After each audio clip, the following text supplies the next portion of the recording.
Okay, the next thing we're going to do is to form a beard.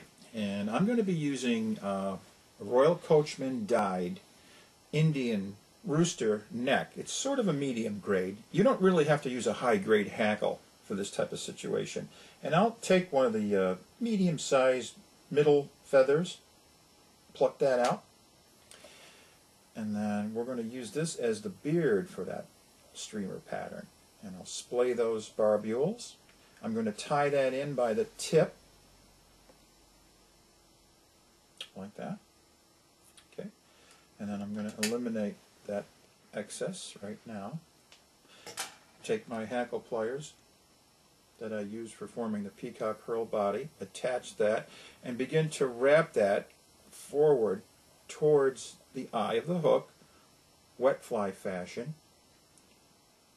Okay, 1, 2, 3, probably 3, and yeah, I think that's good.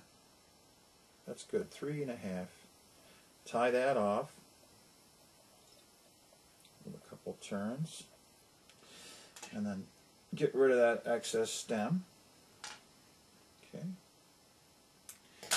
Now we have to take this and tie it down, and I'll put it between my thumb and my forefinger, stroking those barbules down towards the table until I'm satisfied that they've formed a nice neat beard. And once I have, I'll wrap that thread over that bunch of hackles in such a manner, and there you have it. There's your beard. Now there's a few strays, and we can go in there and get rid of some of that with the fine points of our scissors.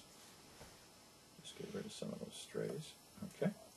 Now the next thing we have to do, and the last thing just about, is to put a wing on. And I have a choice. I can use a calf tail in a white, which is very nice and translucent, or I could take this squirrel, which looks like it's either an albino squirrel tail or it's been bleached somehow, which gives us a real fine material.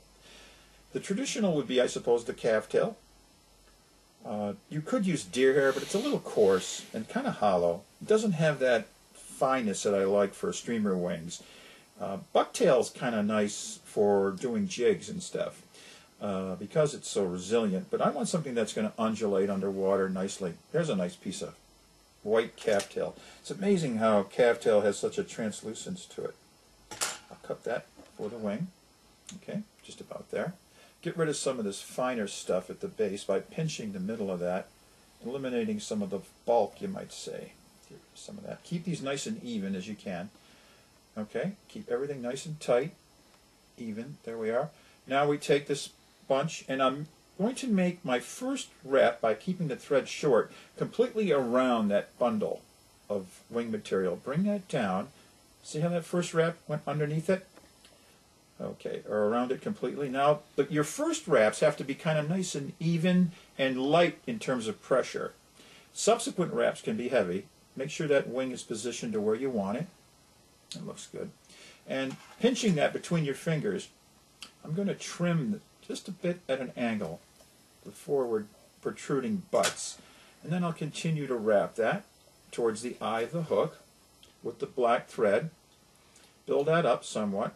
Now if you really want to seal the deal with this, and you want to make sure the hairs don't pull out, take some clear lacquer and just give it a little, just a little dab right there. That'll soak in to the threads and really give it a more solid foundation. And I can continue to wrap, actually, forming the nice black thread head, which is kind of a signature for any Royal Coachman. I think you should use black thread. Okay, that first dab of glue is really going to soak into the threads and the butts of that wing real nicely. And then all I have to do really is whip finish. Here, and I'll take my trusty whip finisher, begin to whip finish. I was just using this fly on the local river here north of us, and I hooked into a couple of small landlocked salmon, stripping it very fast. Trim that.